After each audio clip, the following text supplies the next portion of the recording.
श्री गणेशाय नमः। श्री सरस्वतये नमः। श्री गुरुभ्यो नमः। श्री कुलदेवतायै नमः। श्री सीतारामचंद्राभ्यां नमः। श्री सद्गुरु साईनाथाय नमः। साईबाबा एकाच ठिकाणी मर्यादित नाही, ते सर्व सजीव व निर्जीव पदार्थात वस्ती करून आहेत। ब्रह्मदेवापासून ते कीटक, मुंगी, माशीसारख्या अगदी लहान प्राण्यापर्यंत सर्वांना सर्व ठिकाणी व्यापून आहे।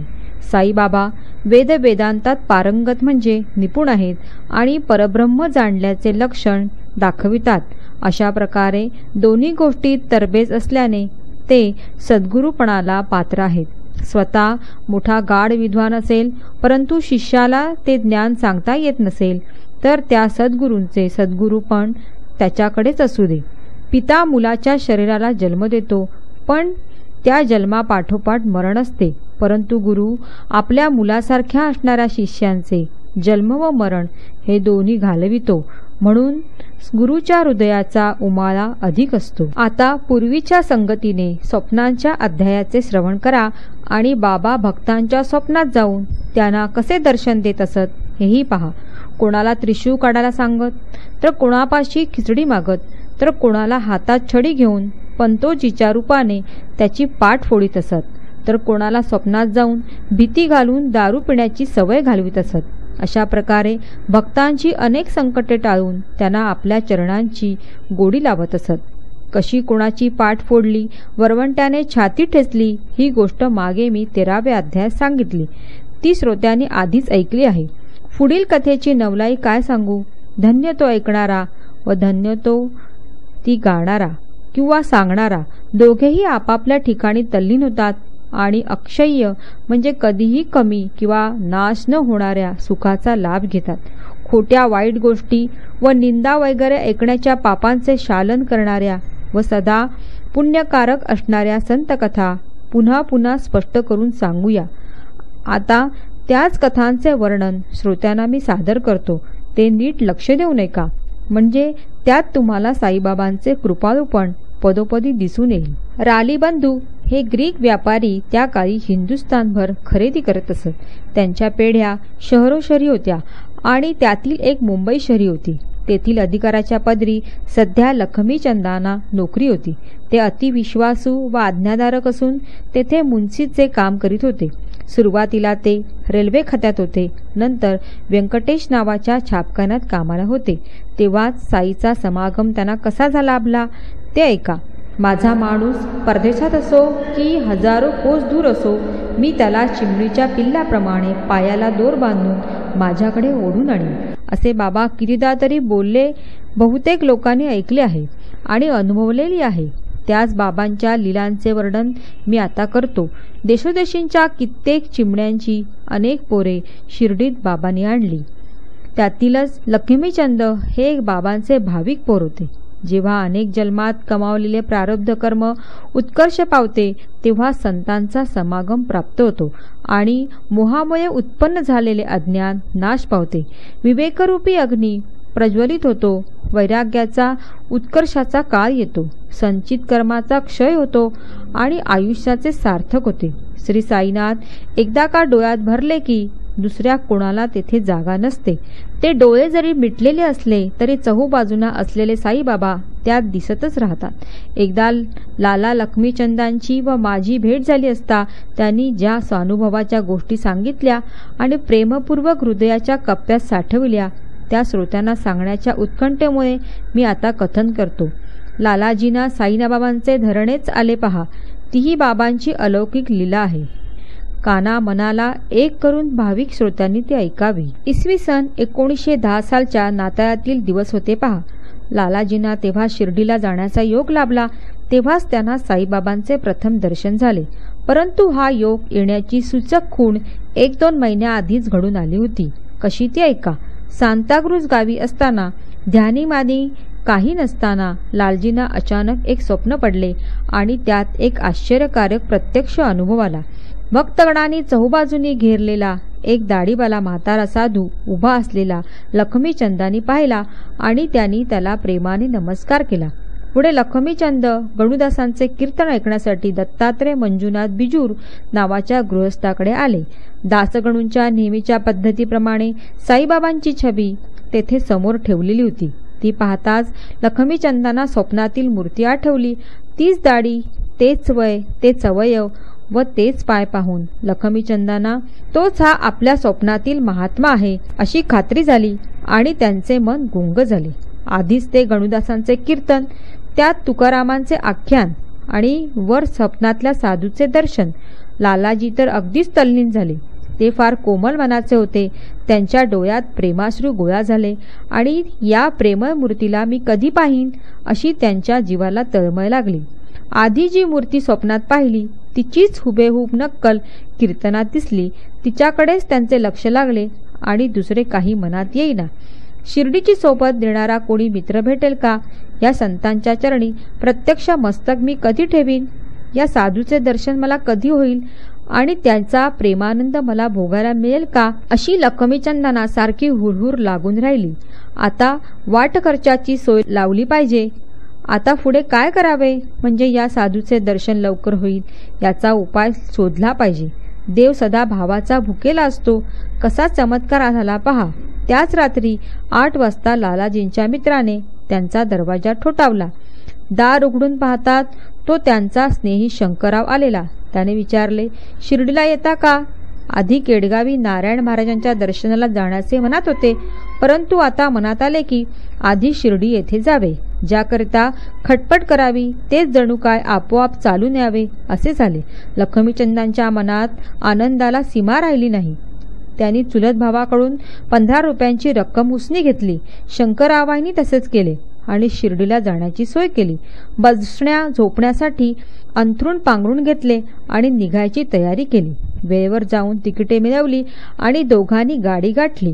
शंकरराव मोठे भजनी होते. लखमीचंद प्रवासात जिज्ञासेने चौकशी करू लागले. शिर्डीकडील कोणीही लोक भेटले तर त्यांना नमस्कार करून म्हणत, आम्हाला साईबाबांचा महिमा वा खात्री पटण्यासाठी काही अनुभव सांगा. अहमदनगरच्या बाजूला साईबाबा अतिप्रख्यात मोठे संत आहेत.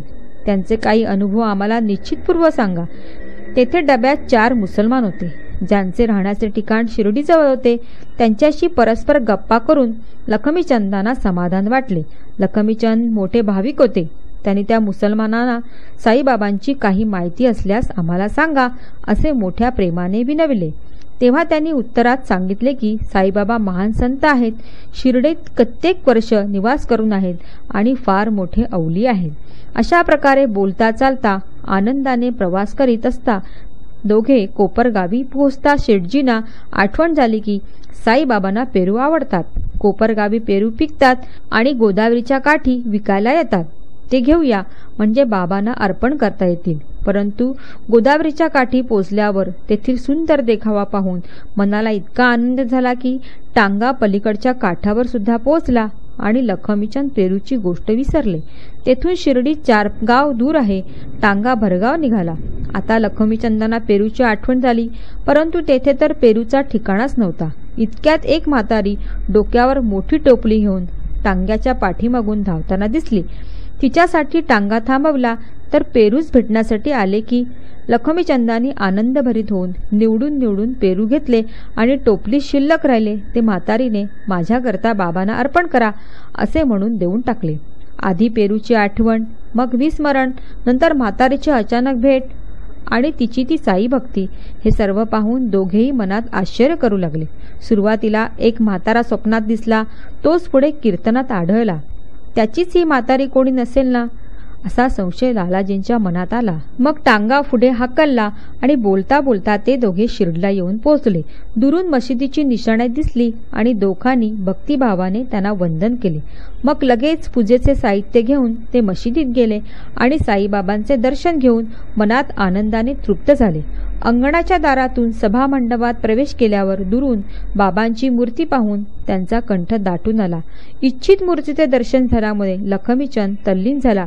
भूक तहान विसरून गेला आणि आत्म्याची जाणीव झाल्याने होणारा आनंदरूपी उत्साह प्राप्त करता झाला. हातात स्वच्छ पाणी घेऊन त्याने बाबांचे चरणकमल धुतले आणि अर्घ्यपाद्यासह सर्व पूजा करून श्रीफळ अर्पण केले. धूप दीप तांबूल व दक्षिणा वगैरे पूजोपचार संपविले. मनातल्या मनात प्रदक्षिणा घातली आणि बाबांच्या गळ्यात फुलांचा हार घालून लखमीचंद पायाशी बसला. लखमीचंद प्रेमळ भक्त होता. त्याला गुरुकृपेचा आनंद मिळाला आणि भुंग्याप्रमाणे साईचरण रूपी कमल पाहून तो तेथेच रमला. तेव्हा बाबा म्हणाले, साले रस्ते में भजन करते और दूसरे आदमी को क्यों पूछते? क्या दूसरे से पूछना? सब कुछ अपने आंखों से देखना. काय को दूसरे आदमी को पूछना? झूठा है क्या सच्चा सपना? कर लो अपना विचार आप. मारवाड़ी से लेकर उचिती क्या जरूर दर्शन की होती? हुई क्या आप मुराद पुरती? हे ऐकून लक्ष्मीचंदाला मनात नवल वाटले. वाटेत आपण चौकशी केली, ती येथे बाबांना कशी कळली याचेच मोठे आश्चर्य लक्ष्मीचंदांच्या मनात वाटले. आपणाच घरी स्वप्न पडले, आगगाडीत आपण भजन केले, या घडलेल्या गोष्टी बाबांना कळल्या कशा? खरेच केवढे अंतर्ज्ञान! दर्शनाची उत्कंठा तर होती, पैशाची उणीव खरेच होती, म्हणून उसने घेऊन पुरवठा केला होता. हे सुद्धा यांना ठाऊक आहे पहा. लक्ष्मीचंदांना मोठे आश्चर्य वाटले आणि साईच्या पवित्र चरणरूपी कमलावर आसक्त झालेल्या भुंग्यांना म्हणजे जमलेल्या सगळ्या भक्तांना आश्चर्य वाटले की खरोखर बाबांचे कौशल्य अतर्क्य आहे. रूढ काढून सण करणे किंवा यात्रा करणे म्हणजे कर्जबाजारीपण बाबांना आवडत नसे. हीच यातली मुख्य शिकवण आहे. असो, सर्व भक्तांबरोबर लखमीचंद व त्यांचे मित्र शंकरराव साठ्यांच्या वाड्यात गेले आणि दुपारची वेळ झाल्यावर मोठ्या आनंदाने जेवायला बसले. इतक्यात कोणा भक्ताने बाबांचा प्रसाद म्हणून थोडा सांजा आणून पानात वाढला आणि तो खाऊन लखमीचंद संतुष्ट झाले. दुसऱ्या दिवशी जेवणाच्या वेळी लालाजींना सांज्याची आठवण झाली, परंतु तो काही जेवणात रोज नव्हता आणि लालाजींची इच्छा मनातच राहिली. मग तिसऱ्या दिवशी नवल झाले. लालाजींच्या न पुरलेल्या उत्कट इच्छेची पूर्तता साई महाराजांनी कशी व कोणत्या उपायाने करून दिली ते पहा. त्या दिवशी दुपारी नेहमीप्रमाणे जो गंध अक्षता फुले वगैरेसह घंटा निरांजन पंचारती घेऊन मशिदीत आले आणि बाबांना विचारू लागले, आज नैवेद्य कोणता आणू बरे? त्यावर महाराजांनी आज्ञा केली, माझ्यासाठी ताटभर सांजा घेऊन ये आणि मग आरती पूजन कर. जो पूजा साहित्य ठेवून लगेच परत केले आणि सर्वांना पुरेल इतका सांजा घेऊन उशिरा न लावता परत आले. पुढे दुपारची आरती झाली आणि भक्तांनी आधीच आणलेली नैवेद्याची ताटे वर मशिदीत येऊ लागली. तेव्हा बाबा आपल्या भक्तांना म्हणाले, आजचा दिवस छान आहे. मनाला वाटते जेवणाबरोबर सांज्याचा प्रसाद असावा, तो लवकर आणवावा आणि सगळ्यांनी मिळून मनसोक्त खावा. मग भक्तांनी जाऊन सांज्याची भरलेली 2 पातेली आणली. इकडे पोटात भूक व पाठीत कणकण आल्याने लक्ष्मीचंदाचे मन अस्वस्थ झाले होते. पण त्याच वेळी बाबांच्या तोंडून काय शब्द बाहेर पडले ते श्रोत्यांनी लक्षपूर्वक ऐकावे. भूख लगी है, अच्छा हुआ, कमर में दर्द, चाहिए दवा, अब सांजे की चलिए हवा, करो सवार आरती. जे जे लक्ष्मीचंदाच्या मनात होते ते ते बाबांच्या बोलण्याने उघडकीस आले. अंतर्ज्ञानी महाराजांच्या मनात दुसऱ्यांच्या मनातल्या विचारांचे पडसाद त्यांनी शब्दांनी सांगितल्याशिवाय उमटत असत. असो, आरती पूर्ण झाल्यावर जेवणाच्या वेळी लक्ष्मीचंदांना सांजा मिळाला आणि त्यांची त्याबद्दल आसक्ती पूर्ण होऊन त्यांच्या मनाला आनंद झाला. त्या दिवसापासून लक्ष्मीचंदांचे बाबांवर प्रेम जडले. त्यांनी फुलांची माळ, उदबत्ती, नारळ वगैरेसह बाबांची पूजा करण्यास नेमाने सुरुवात केली आणि भरभराट प्राप्त करते झाले. साईबाबांवर एवढी भक्ती जडली की शिर्डीला जाणारा कोणी भेटला तर त्याच्या हाती बाबांसाठी माळ, कापूर, उदबत्ती व दक्षिणा पाठवू लागले. कोणीही शिर्डीला जावो, लक्ष्मीचंदांना माहिती लागली की या 3 वस्तू दक्षिणेसह बाबांना नियमितपणे ते पाठवित असत. मनातल्या इच्छेप्रमाणे सांजा जेवणाच्या वेळी मिळाला. त्याच शिर्डीच्या खेपेला चावडीच्या मिरवणुकीच्या रात्री तो समारंभ पाहण्यासाठी लक्ष्मीचंद गेले असता बाबांना खोकल्याची उबळ आली आणि त्यांचा जीव कासावीस झाला. लक्ष्मीचंद मनात म्हणाले, हा खोकला बाबांना किती त्रास देत आहे. मला वाटते त्यांना लोकांची दृष्टच लागली असावी आणि म्हणूनच हा खोकला येत आहे. हा विचार तर लक्ष्मीचंदांच्या मनाचा सुटलेला होता. परंतु दुसऱ्या दिवशी सकाळी ते मशिदीत बाबांकडे गेले तेव्हा गंमत पहा, बाबा देखील तसेच म्हणाले. माधवराव देशपांडे बाबांकडे आल्यावर बाबा आपणहून त्यांना म्हणाले, काल मला फार खोकला झाला होता. एखाद्याच्या वाईट नजरेचा तर हा परिणाम नसेल ना? वाटते मला कोणाची तरी खरोखर दृष्टच लागली आहे. म्हणून हा खोकला नाना तऱ्हेने माझ्या जीवाचे हाल करीत आहे. हे ऐकून लखमीचंदांना आश्चर्य वाटले आणि ते मनात म्हणाले, ही तर माझ्याच विचारांची पुनरावृत्ती आहे. बाबांना हे कसे कळले? सर्वांच्या हृदयातच राहतात ते, नाही का?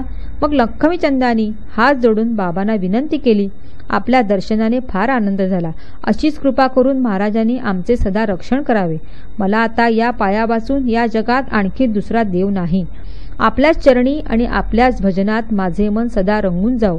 हे साई समर्था, आपल्या चरणी आता मी मस्तक ठेवीत आहे आणि आपला निरोप मागत आहे. आम्हाला घरी परत जाण्याची आज्ञा द्यावी. असेच आम्हा अनाथांचा सांभाळ करावा. सदा कृपादृष्टी असावी, म्हणजे आम्ही संसारात दुःखी होणार नाही. तुमच्या नामस्मरणाची आम्हाकडून वृद्धी हो आणि सर्व बाजूनी आम्हाला सुख समाधान लाभो. अशा प्रकारे आशीर्वादासह उदी मिळवून मित्रासह आनंद पाहून वाटे साईचे गुणानुवाद गात लखमीचंद आपल्या गावी परतले. अशीच एक आणखी दुसरी चिमणी बाबांनी बांधून शिर्डीत आणली. ती चिमणी म्हणजे एक प्रेमळ बाई होती. तिची कथा मोठी आश्चर्यकारक आहे. मध्य प्रदेशात बऱ्हाणपूर शहरी असताना तिला दृष्टांत झाला आणि त्यात तिने साईबाबांना पाहिले. पूर्वी कधीही तिने साईबाबांचे प्रत्यक्ष दर्शन घेतले नव्हते. तरी बाबा स्वप्नात तिच्या दाराशी आले आणि खिचडीचे जेवण मागू लागले. बाई तात्काळ जागी होऊन पाहू लागली तर तेथे कोणीच नव्हते. तिने मग हा दृष्टांत सर्वांना लगबगीने सांगितला. तिचा नवरा त्या शहरात टपाल खात्यात अधिकारी होता. पुढे अकोल्याला बदली झाल्यावर त्याने शिर्डीला जाण्याची तयारी केली. हे जोडपे मोठे भाविक होते. दृष्टांताचे त्यांना कौतुक वाटले. साईची लीला त्यांना अलौकिक वाटली आणि त्यांचे प्रत्यक्ष दर्शन घेण्यासाठी ते फार उत्सुक झाले. एक सोयीस्कर दिवस पाहून ती दोघे शिर्डीला निघाली. वाटेत पवित्र गोदावरी नदीला नमस्कार करून ती शिर्डीत येऊन पोहोचली. प्रेमाने बाबांचे दर्शन घेतले, भक्तीने पूजा केली आणि नंतर दररोज बाबांच्या चरणाशी सेवा करून सुखी झाले. असे ते जोडपे आनंदी मनाने शिर्डीत 2 महिने राहिले. बाबा देखील त्यांच्या भावभक्तीने व खिचडीच्या जेवणाने संतुष्ट झाले. खरे म्हणजे हे जोडपे बाबांना खिचडीचे जेवण देण्यासाठी शिर्डीत आले होते. परंतु 14 दिवस होऊन गेले तरी खिचडीचा नैवेद्य देण्याचा तसाच राहून गेला. केलेल्या संकल्पाची ही दिरंगाई त्या बाईच्या मनाला आवडली नाही आणि 15व्या दिवशी दुपारी खिचडी घेऊन ती मशिदीत आली. तेथे तिला समजले की पडदे सोडले आहेत आणि बाबा आपले सगळे भक्त बरोबर घेऊन आधीच जेवायला बसले आहेत. असे जेवण चाललेले असताना पडद्याच्या आत कोणी जात नसे. परंतु त्या बाईला घाई झाली होती आणि खाली अंगणात ती स्वस्थ बसू शकली नाही. केवळ खिचडीच्या नैवेद्याच्या आनंदासाठी तिने अकोल्याहून शिर्डीचा प्रवास हाती केला होता. तेव्हा तिची अशी अपूर्व उत्कंठा गप्प कशी राहील? कोणाचेही काही न ऐकता आपल्याच हाताने पडदा बाजूला सारून कोणाची परवानगी न घेता तिने आत आपला प्रवेश करून घेतला आणि आपली इच्छा पुरवून घेतली. तेव्हा बाबांनी मोठे नवल केले. खिचडीसाठी इतके भुकेले झाले की तीच आधी मागू लागले आणि दोन्ही हातांनी ताटच धरले. खिचडी पाहून त्यांना अत्यंत आनंद झाला आणि त्यांनी घासावर घास उचलून आपल्या तोंडात टाकले. बाबांची ही आतुरता पाहून सगळ्यांच्या मनाला मोठे कौतुक व आश्चर्यही वाटले. परंतु नंतर खिचडीची सर्व कहाणी ऐकल्यावर बाबांची असामान्यता त्यांच्या लक्षात आली. आता येथून पुढची कथा ऐकल्यावर श्रोत्यांच्या मनात प्रेम दाटून येईल. एक गुजराती ब्राह्मण साईबाबांची सेवा करण्यासाठी अचानक शिर्डीत आला. सुरुवातीला त्याने रावबहादूर साठ्यांच्या पदरी चाकरी केली होती. ती चोख सेवा करीत असताना त्याला साईबाबांचा आश्रय लाभला. ही हकीकतही फार गोड आहे. ज्याला भक्तिप्रेमाची आवड असेल त्याची हौस व मनाची इच्छा श्रीहरी कशी पुरवतो ते ऐका. त्या गुजराती ब्राह्मणाचे नाव मेघा असे होते. साई महाराजांबरोबर त्याचा पूर्वजन्मीचा स्नेहसंबंध असेल म्हणून तो शिर्डीच्या ठिकाणी येऊन पोचला असावा. असो, आता कथेकडे लक्ष देण्याची तयारी करा. साठे खेड्या जिल्ह्याचे प्रांत असताना अचानक त्यांना मेघा भेटला आणि त्यांनी त्याला शिवमंदिराच्या नित्यपूजेसाठी नोकरीस ठेवून घेतला. पुढे हे साठे शिर्डीला आले आणि त्यांचे भाग्य उदयाला आले. तेथे साई महाराजांचा सहवास लाभला आणि त्यांच्या चरणी साठ्यांचे मन जडले. शिर्डीत बाबांच्या दर्शनाला येणाऱ्या यात्रेकरूंचा रगडा पाहून त्यांच्या मनाचा धडा झाला की येथे आपला वाडा असावा, म्हणजे बिराडाची सोय होईल.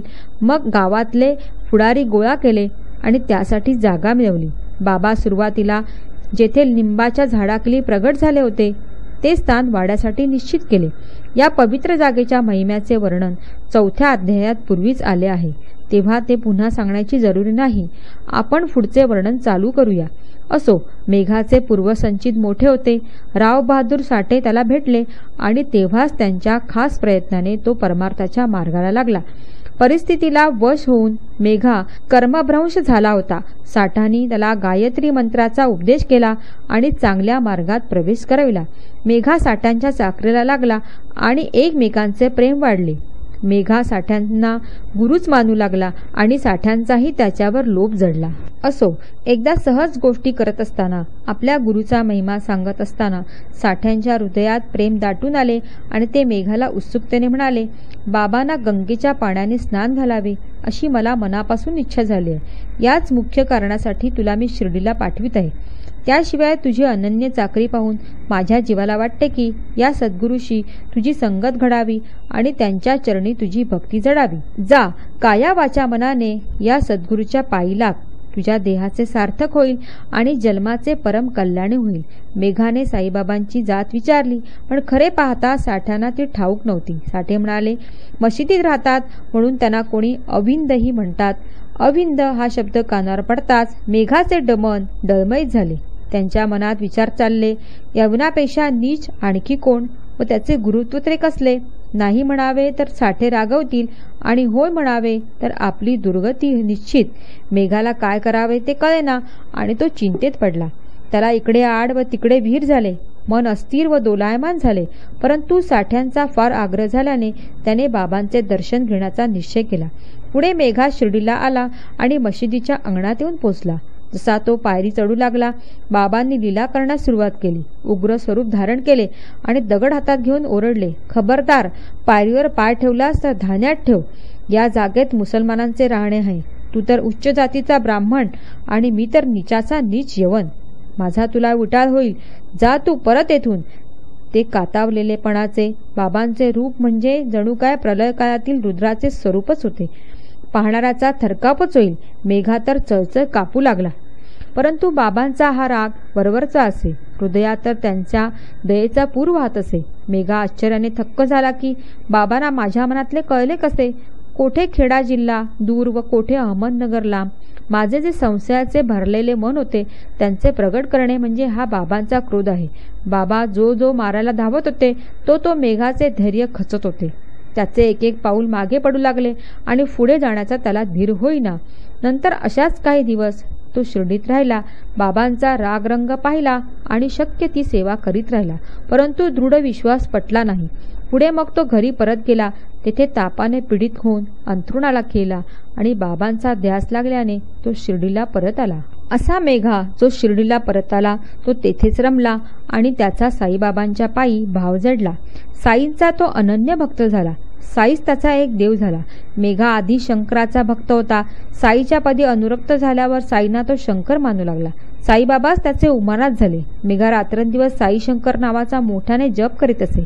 त्याची अंतःकरण प्रवृत्ती देखील साईशंकर स्वरूपात संपूर्णपणे एकरूप झालेली आणि चित्त अगदी निर्मळ पापरहित झालेले असे. मेघा साईचा अनन्य भक्त झालेला होता. साईबाबा म्हणजे प्रत्यक्ष शंकर भगवानच आहेत अशी त्याची भावना झालेली होती. तो सदा शंकर शंकर असे तोंडाने म्हणत असे आणि दुसरे कोणतेही दैवत मानत नसे. साईची पूजा हीच त्याची देवदेवतांची पूजा होती. साईच त्याचे गिरिजारमण होते. याच विचारांचा रोख मनात पक्का करून मेघा सदा प्रसन्न चित्त होता. शंकराला बेलाच्या पानाची फार आवड असते. शिर्डीत बेलाचे झाड नव्हते म्हणून मेघा ती पाने आणण्यासाठी कोस दीड कोस दूर चालत जाऊन आपला छंद पुरवीत असे. 1.5 कोसाची काय परवा, बेलासाठी डोंगर सुद्धा मेघा पार करून गेला असता. परंतु त्याने पूजेचे कौतुक पुरे केले असते आणि मनाची हौस पुरवली असती. लांब लांबून बेल आणावा, पूजेचे सगळे साहित्य मिळवावे आणि सर्व ग्रामदेवतांना ठराविक क्रमाने विधीपूर्वक ते वाहावे. मग त्याच पावली मशिदीत जावे. प्रेमपूर्वक बाबांच्या गादीला नमस्कार करावा आणि बाबांचे पाय चेपणे, पाय धुणे वगैरे आटपून त्यांच्या चरणाचे तीर्थप्राशन करावे असा त्यांचा नित्यक्रम होता. मेघाच्या आणखी कथा ऐकून श्रोत्यांच्या मनाला आनंद होईल. आणि साईबाबांच्या ग्रामदेवतांबद्दल आदर व साईबाबांची व्यापकता त्यांच्या लक्षात येईल. मेघा शिर्डीत असेपर्यंत तो दररोज दुपारची आरती करत असे, परंतु आधी समस्त ग्रामदेवतांची पूजा करून तो मशिदीत जात असे. असा त्याचा नेहमीचा क्रम एके दिवशी चुकला. प्रयत्न करूनही खंडोबाची पूजा राहून गेली. पूजा करण्याचा प्रयत्न केला, परंतु खटपट करूनही दार उघडेना. म्हणून ती पूजा तशीच बघून मेघा आरती घेऊन मशिदीत आला. तेव्हा बाबा त्याला म्हणाले, आज तू पूजेत खंड पाडलास. सर्व देवांना पूजा पोहोचल्या, पण एक देव पूजेशिवाय राहिला. जा, ती करून मग येथे ये. मेघा म्हणाला, दार बंद होते, उघडू जाता उघडत नव्हते, म्हणून पूजेत ते वगळणे भाग पडले. त्यावर बाबा म्हणाले, जा तू पहा, आता दार उघडे आहे. मेघा लगेच एकही क्षण वाया न घालवता गेला आणि खरोखरच बाबांच्या शब्दांचा त्याला अनुभव आला. मेघाने मग खंडोबाची पूजा केली आणि त्याच्याही मनाची अस्वस्थता गेली. पुढे नंतर बाबांनी मेघाला आपली पूजा करू दिली. मेघा गंध पुष्प वगैरे 8 उपचाराने अत्यंत आदराने बाबांची पूजा करीत असे आणि यथाशक्ती दक्षिणा, हार व फळही अर्पण करीत असे. एकदा मकर संक्रांतीच्या दिवशी गोदावरी नदीचे पाणी आडून बाबांना तेल, उदी व चंदन चोपडून स्नान घालावे असे मेघाच्या मनात आले. आज्ञा मागण्यासाठी सारखा तगादा लावल्यावर मनास वाटेल तसे कर असे बाबांनी म्हटल्याबरोबर मेघा घागर घेऊन पाण्यासाठी निघाला. सूर्योदय होण्या अगोदरच मेघा हातात रिकामे भांडे घेऊन ऊन निवारण करण्याचे साधन म्हणजे छत्री घेतल्याशिवाय पायात चप्पल वगैरे न घालता पाणी आणण्यासाठी गोदावरी नदीकडे निघाला. जाऊन येऊन 8 कोस रस्ता चालावा लागेल, फार कष्ट व मेहनत पडेल असे त्याच्या स्वप्नातही आले नाही. ही चिंता तर त्याला मुळीच नव्हती. आज्ञा मिळताच तो निघाला. निश्चय पक्का असला म्हणजे कार्य करण्याचा उत्साह बरोबरच येत असतो. गंगेच्या पाण्याने साईनाथांना स्नान घालावे असे त्याच्या मनात होते. मग कसले कष्ट व कसला थकवा. दृढ श्रद्धा हाच एक कार्यसिद्धीसाठी आधार असतो. असो, अशा प्रकारे मेघाने ते पाणी आणले, तांब्याच्या भांड्यात ओतले आणि स्नानासाठी उठा असा आग्रह चालविला. परंतु बाबांनी ते ऐकले नाही. मग दुपारची माध्यान्हीची आरती झाली.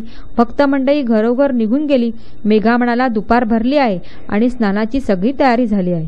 असा मेघाचा अति आग्रह पाहून तो लीला किंवा क्रीडा करण्यासाठी देहधारण करणारा साई मेघाचा हात आपल्या हाताने धरून म्हणाला, नको रे मला गंगा स्नान. असा कसा तू नादान. मला फकीराला गंगेचे पाणी ते कशासाठी. परंतु मेघा ते ऐकेना. बाबांना तो शंकरासारखा मानत होता. गंगा स्नानाने शंकराला आनंद होतो हे एकच त्याला ठाऊक होते. बाबांना तो म्हणाला, आजचा मकर संक्रांतीचा सण आहे. शंकराला गंगेच्या पाण्याने स्नान घातले म्हणजे तो फार प्रसन्न होतो. मग त्याचे प्रेम पाहून, शुद्ध मन पाहून आणि न बदलणारा निश्चय पाहून बाबा म्हणाले, बरे तर तुझीच इच्छा पुरी होऊ दे असे म्हणून मग ते उठले. स्नानासाठी मांडलेल्या पाटावर बसले आणि मेघापुढे मस्तक धरून म्हणाले, यावर किंचित पाणी घाल. सगळ्या अवयवात मस्तक मुख्य असते, त्यावर थोडे पाणी शिंपड म्हणजे पूर्ण स्नान केल्यासारखे होईल. एवढे तरी माझे ऐक रे. मेघाने बरे म्हणून पाण्याचे भांडे उचलले आणि डोक्यावर ओतताना त्याला इतके प्रेम दाटून आले की हर गंगे म्हणून त्याने ते बाबांच्या अंगावर संबंध रिकामे केले. मेघाला अत्यंत आनंद झाला की माझ्या शंकराला मी कपड्यांसह आंघोळ घातली. मग त्याने रिकामा घडा खाली ठेवला व पाहू लागला. तो त्याला चमत्कार दिसला. त्याने सर्व अंगावर पाणी ओतले होते, तरी बाबांचे फक्त डोकेच तेवढे ओले होते आणि इतर अवयव सुके ठाक होते. कपड्यावर सुद्धा पाण्याचा एक थेंबही नव्हता. मेघाचा अभिमान गळून पडला आणि जवळ हजर असलेले लोक आश्चर्यचकित झाले. अशा प्रकारे श्री साई महाराज भक्तांचे लाड आपल्या संपूर्णपणे पुरवित असतात. तुझ्या मनी स्नान घालायचे तर तुझ्या इच्छेप्रमाणे घाल, परंतु त्यात देखील माझे गुप्त रहस्य तुला सहज कळून येईल हे लक्षात ठेव. हे साई भक्तीचे सार तत्व आहे. सुदैवाने मात्र त्या भक्तीचा संबंध जडला पाहिजे. मग त्या भक्ताला काहीही प्राप्त करणे अशक्य नसते. क्रमाक्रमाने सर्वच मिळवण्यास सोपे होते. बसता उठता गोष्टी करताना, सकाळी दुपारी फेरफटका मारताना भक्ताने जर श्रद्धा व सबुरी मनात धरली तर साई त्यांचे इच्छित मनोरथ पुरवीत असे. परंतु प्रत्यक्ष व्यवहारात अशी काही खूण पटवून देऊन क्रमाक्रमाने गोडी लावून तो साई त्या भक्ताला परमार्थाचा बोध देत असे. अशीच मेघाची आणखी कथा ऐकून श्रोत्यांना सुख होईल आणि त्यातील साईंचे भक्ताबद्दलचे प्रेम पाहून त्यांच्या मनाला आनंद वाटेल. नानासाहेब चांदोरकरांनी मेघाला बाबांची एक मोठी नवी छबी दिली होती. साठेवाड्यात आपल्या खोलीत ठेवून ती हिची देखील तो भक्तीने पूजा करत असे. मशिदीत प्रत्यक्ष मूर्ती व वाड्यात अगदी हुबेहूब चित्र दोन्ही ठिकाणी पूजा आरती अहोरात्र चालत असे. अशी सेवा होता होता सहज 1 वर्ष लोटले आणि एकदा मेघा पहाटे जागा असताना त्याला एक दृष्टांत झाला. बिछानात मेघा जरी डोळे झाकून पडलेला होता तरी तो मनाने संपूर्णपणे जागा होता. अशावेळी बाबांचे स्पष्ट रूप त्याला दिसले. बाबांनी देखील तो जागा आहे हे पाहून त्याच्या बिछानावर तांदूळ टाकले आणि मेघा भिंतीवर त्रिशूळाचे चित्र काढ रे असे सांगून तेथेच गुप्त झाले. हे बाबांचे शब्द कानी पडताच मेघाने अति आनंदाने डोळे उघडले, परंतु बाबा अदृश्य झालेले पाहून त्याला मोठे आश्चर्य वाटले. मग मेघाने पाहिले तो बिछाण्यावर जिकडे तिकडे चोहीकडे तांदूळ पडलेले होते आणि वाड्याची दारे पूर्वीप्रमाणे बंद होती. मेघाला मोठे कोडे पडले. लगेच तो मशिदीत गेला आणि बाबांचे दर्शन घेत असताना त्यांना त्रिशूळाची गोष्ट सांगितली आणि तो भिंतीवर काढण्याची आज्ञा मागितली. मेघाने सगळा दृष्टांत वर्णन केला तर बाबा म्हणाले, दृष्टांत कसला? माझा शब्द नाही का ऐकला? काढ तो त्रिशूळ भिंतीवर. दृष्टांत म्हणून माझे बोल खरे का खोटे पाहू जाता काय? माझ्या शब्दाचा अर्थ फार खोल असतो, त्यातील एक अक्षरही व्यर्थ नसते. मेघा म्हणाला, आपण मला जागे केले असेच आधी मला वाटले, परंतु एकही दार उघडे नव्हते म्हणून माझा तसा समज झाला. त्यावर बाबांचे उत्तर ऐका, माझ्या प्रवेशाला दार लागत नसते, मला आकार नसतो आणि विस्तारही नसतो. मी सदा सर्वदा सर्व ठिकाणी राहत असतो. माझ्यावर भार टाकून जो खरोखर माझ्याशी एकरूप झाला असेल त्याचा सर्व शरीर व्यापार मी सूत्रधार चालवित असतो. असो, पुढे त्रिशूळ काढण्यास सांगण्यास बाबांचा हेतू किती कौशल्यपूर्व व आश्चर्यकारक होता हे काळजीपूर्वक ऐका, म्हणजे त्याच्या संबंधीची खात्री पटेल. इकडे मेघा जो वाड्यात परत आला तो त्याने त्रिशूळ काढायला प्रारंभ केला. भिंतीवर बाबांच्या चित्राशेजारी लाल रंगाची त्रिशूळाची आकृती काढली. दुसऱ्या दिवशी मशिदीत एक रामदासी पंथाचा बाबांचा भक्त पुण्याहून आला आणि बाबांस नमस्कार करून त्याने शंकराचे लिंग बाबांना अर्पण केले. इतक्यात मेघा सुद्धा तेथे आला आणि त्याने बाबांना साष्टांग प्रणिपात केला. बाबा त्याला म्हणाले, हा शंकर आला, त्याला आता तू सांभाळ. अशा प्रकारे त्रिशूळाच्या दृष्टांतापाठी एकाएकी लिंग प्राप्त झाल्यावर मेघा चकित व थक्क होऊन लिंगाकडे पाहत राहिला आणि प्रेमाने त्याचा कंठ दाटून आला. या लिंगाचा आणखी एक अपूर्व अनुभव काकासाहेब दीक्षितांना आला, तोही श्रोत्यांनी आदरपूर्वक ऐकवावा, म्हणजे साईंच्या चरणी त्यांची श्रद्धा धरेल. इकडे लिंग घेऊन मेघा जो मशिदीतून निघाला तो वाड्यात काकासाहेब दीक्षित स्नान आटपून नामस्मरण करण्यात निमग्न होते. धुतलेल्या वस्त्राने अंग पुसून दगडावर उभे राहून टॉवेल डोक्यावर घेऊन साईबाबांचे ते स्मरण करीत होते. नेहमीच्या नियमाप्रमाणे डोक्याचा भाग झाकून नामस्मरण करीत असताना समोर आनंदित व समाधानयुक्त चेहऱ्याचा मेघा उभा राहिलेला त्यांना दिसला. मेघा म्हणाला, पहा काका, बाबांनी मला शिवलिंग दिले ते पहा. काकासाहेबांना त्या लिंगाचे वैशिष्ट्य पाहून आश्चर्यासकट आनंद वाटला. एका क्षणापूर्वी ज्याचा घाट आकार व खूण ध्यानात आली होती तेच लिंग पाहून दीक्षितांचे मन लगेच सुखावले. असो, अशा प्रकारे त्रिशूळाचा आकार भिंतीवर काढून आपल्या चित्राशेजारी शिवलिंगाची स्थापना बाबांनी करून घेतली. मेघाला शंकराच्या पूजेची आवड होती म्हणून त्याला शंकराचे लिंग देऊन त्याची शिवभक्ती बाबांनी पक्की केली. खरोखर साईचे कौशल्य अद्भुत आहे. अशी काय बाबांची एक कथा सांगायची, कितीतरी अगणित सांगता येतील, परंतु ग्रंथ लांबेल म्हणून श्रोत्यांनी श्रमा करावी. तरी पण तुम्ही त्या ऐकायला उत्सुक आहात म्हणून आणखी एक कथन करीन. पुढील अध्यायात साईबाबांचे कौतुक याहून अलौकिक दिसेल. हेमाडपंत साईबाबांना शरण येऊन त्यांचे चरित्र श्रोत्यांना ऐकवित आहेत. त्यामुळे सर्वांची संसारातील भीती नाहीशी होईल आणि संकटाचे निवारण होईल. सर्वांचे कल्याण असो.